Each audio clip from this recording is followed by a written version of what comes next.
欢迎收看《寰宇全世界》，带您走进全世界。全球各地的观众朋友，大家好，大家平安，我是何荣。两岸大事、国际焦点，深度剖析，打开视野。透过 YouTube 收看朋友，请您帮我们按赞、订阅、加分享，动手，开启小铃铛。也欢迎您告诉我们在哪个城市打卡收看。当然，欢迎大家多多的留言，跟我们互动一下。好，来欢迎今天的三位来宾。首先是淡江大学两岸关系研究中心主任张武岳老师，大家好。另外，清华大学 EMBA 讲座骆秉宽老师，何荣好。大家好，好，还有台科大机械工程系助理教授黄周仁老师。何荣好，各位观众朋友好。好，我们继续来看的就是呢，日本首相高市早苗他最近的一番言论，到现在还是余波荡漾哈，因为他这个存立危机事态，说台湾有事、日本有事的这个发言呢，引爆的这把火呢，到现在还没有完全熄灭。本周我们看到了川普他出手了，打电话，而且是主动打给了中日两国的元首。这个三方的领导人在分别通话之后呢，全球政治局势也进入一个深度盘整的局面。那这个时候呢，也看到，因为这几天大家一直都在讨论的一个焦点，就是到底是谁主动打给谁哈。后来看到了美国财政部长贝森特他出面证实，是川普打给了中国大陆国家主席习近平。那美中两国元首呢，这个根据贝森特最新的说法，他还说呢，未来1年大家可以期待的是。两国元首呢，可能还会有4次的会晤。不过，在同一时间也听到了美国前国安顾问 John Bolton， 他这个时候说呢，川普政府当中如果由共和党的孤立主义派占上风的话，那么美国可能会因此抛弃台湾。这说法听起来蛮吓人的。两种不同的看法哈，我们虽然说波顿他是前任的美国政府官员但是不是代表着说美中两国元首见不见面，比起现在这个在竞争的像是土豆泥西土大豆芬太尼，美方还是必须要对台湾问题有一个清楚或者说是最终的表态？罗董觉得，美国在这里，尤其川普总统对于台湾的问题向来不表态。都是保持模糊，因为他的模糊战略加上他的一中政策，这是美国目前对台湾问题的一个基本立场。虽然美国国内有很多声音说你应该更清楚的表态，就像拜登总统任内，他有很明确的表示说，如果台湾有事，美国一定会全力的反击。这样的一个说法川普并没有采取相同做法，因为他一直对于拜登的做法他是不认同的。所以在这里呢，讲到高市早苗也是一样，高市早苗在日本的国会面对野田佳彦在野党的领袖咨询的时候，他也说，过去日本对于台湾问题都采模糊战略、模糊的策略，你为什么却说出了这样一个明确的一个方向？你这个是不是逾越了你应有的界限？高市早苗他就把他过去所说的话再重新修改了一次，说我其实也是要采取模糊的，他有这样的一个看法。对，虽然他又引发了旧金山合约这样的一个争议，但是至少在原来的这个发言的问题上，他是做了一些调整。当然，这样的一个调整，中国大陆还是没有办法接受。对，但是代表美日对台湾问题，他们都希望参与一个战略模糊的角色因为美中关系的稳定是非常重要的。美中关系的稳定，贝森特强调说，明年川普总统跟习近平两人要见4次面。一次是川普去访问中国，一次是习近平访问美国，另外一次是 G20， 另外一次是 APEC， 所以4次会议。那美中领袖的定期的会面，这是美中关系一个很重要的基石。那他为什么强调这个土豆泥呢？是因为美中的贸易关系又是美中关系一个重要的基石。这个基石可以让两边的这个关系不至于有所松动。有了很好的经贸关系，自然就不会有台湾问题是这样的一个发生。可能他们的逻辑是这样子的，所以我们觉得说也没有必要对表态。当然，对我们台湾人讲，我们希望美国很明确的表态，要保护我们，这是我们觉得最安全的地方。但是就川普，他是一个喜欢做大交易、大战略的人来讲，他什么事情不希望讲明，尤其台湾问题上，他特别不愿意讲得特别清楚，这是他一直隐藏在心里话。维持战略模糊就是希望保留一个弹性的空间那但是刚刚讲特别说到4次的美中元首会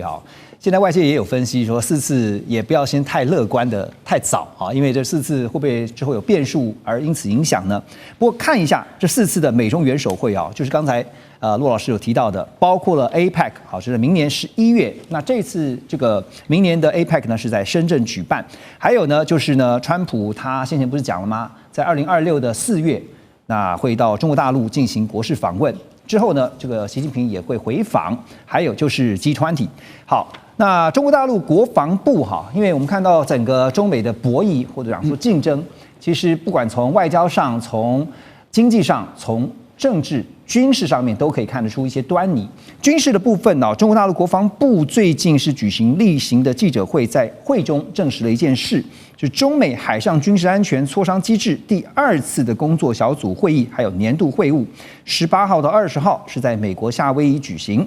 中方的发言人蒋斌表示这个会晤呢，主要是要落实两国防长关于加强一线官兵沟通交流的共识，避免误解跟误判，要管控风险危机。好，所以在这个周日发生了这个高市早苗的炸锅言论之后，可是看到了中美双方一线官兵还是可以交流哈，这是一种什么样形式的管控风险？我们怎么解读？吴岳老师，我想这是非常正常的吧。中日关系的问题固然挑动敏感的神经，但是中日之间关键的问题，最核心的仍然是中美的问题。是因为日本其实它没有单独有能力来行使自卫防御权。如果它没有美国的认可跟美国的支持的话，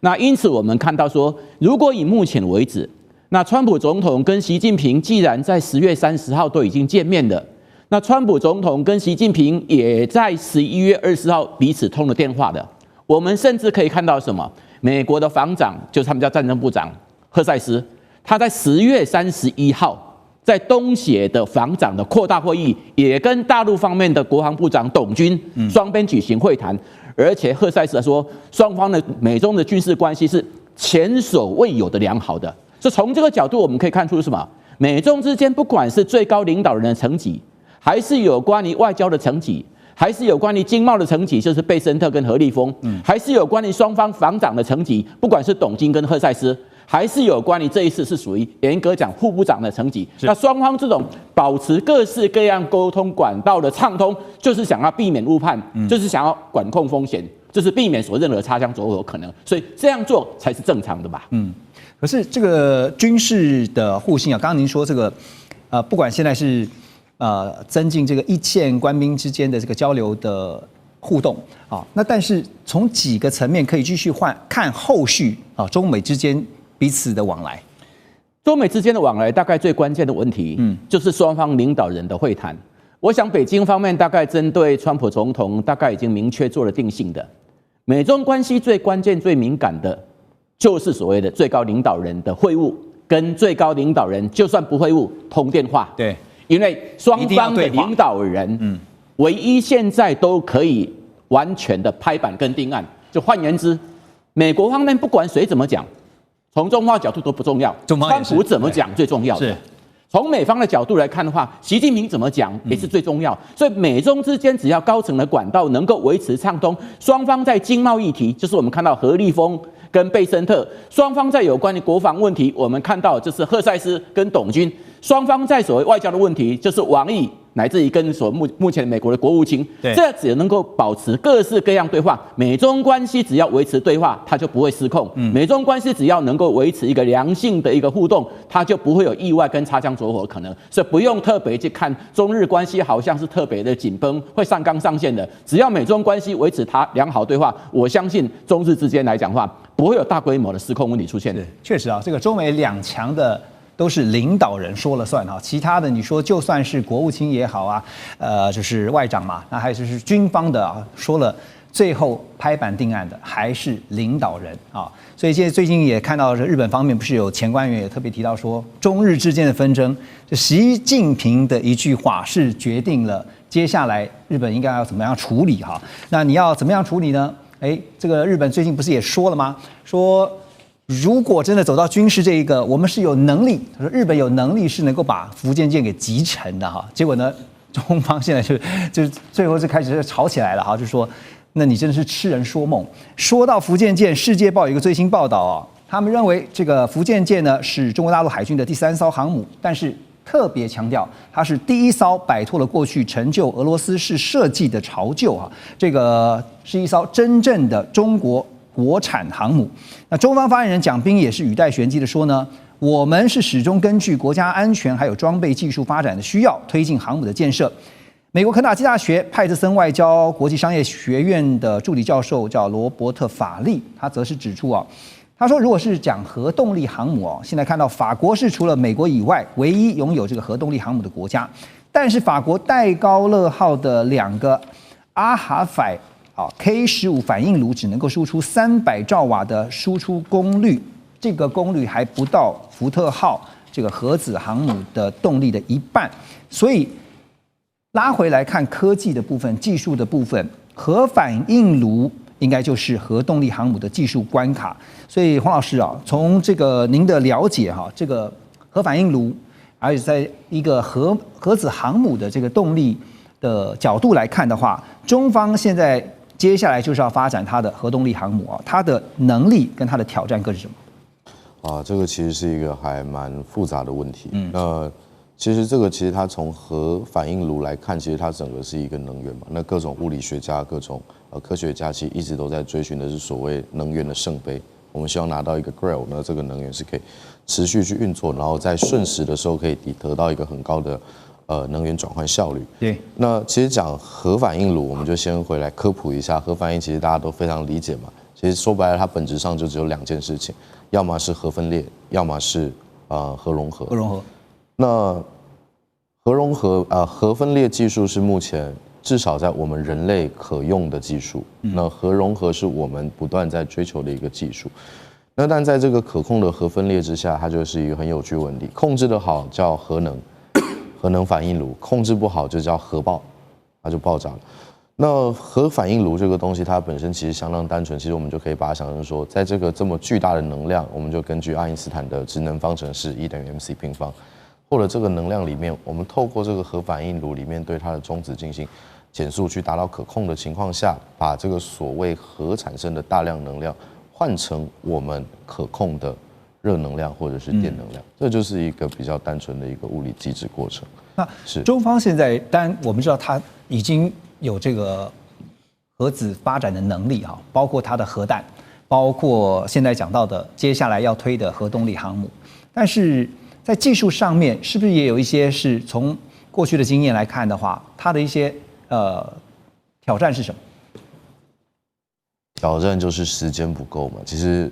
从来不要去怀疑任何一个国家或者是任何一个科学家，他没有办法去发展出任何的技术。只要有足够的时间，慢慢的去堆叠，其实技术都是可以被更新领先的。所以，而且其实像无论是美国或者中国这种比较大型的国家，他们除了应用面上，他们非常去抓住一些导向之外，他们甚至在基础科学上都不断的去精进与突破。所以你说有什么比较大的瓶颈吗？我觉得那只是时间的问题。对，那这个其实就有点像当年冷战时期，大家在比科技进步。那瓶颈或者不是瓶颈，有时候可能只是刻意创造出来的一个烟雾弹罢。所以就看时间站在谁的那一边是，或者是一个最重要的关键。是。对，就是有点像是您刚才分析的时候，我就想到说，早期这个中国大陆在发展包括太空航太方面的这个火箭也好，还有包括等一下我们会聊的晶片技术也好，其实呢就是看时间到底能够是缩短，还是呢能够要把它往后推长一点。我们休息一下，等一下回来寰宇全世界。2025全球局势必须关注，中美赛局牵动地缘风险，连带影响台海两岸未来。寰宇全世界，关心全世界，权威分析，专业观察，客观立场。每周6日，请您准时锁定，一同关心全球大事的瞬息万变。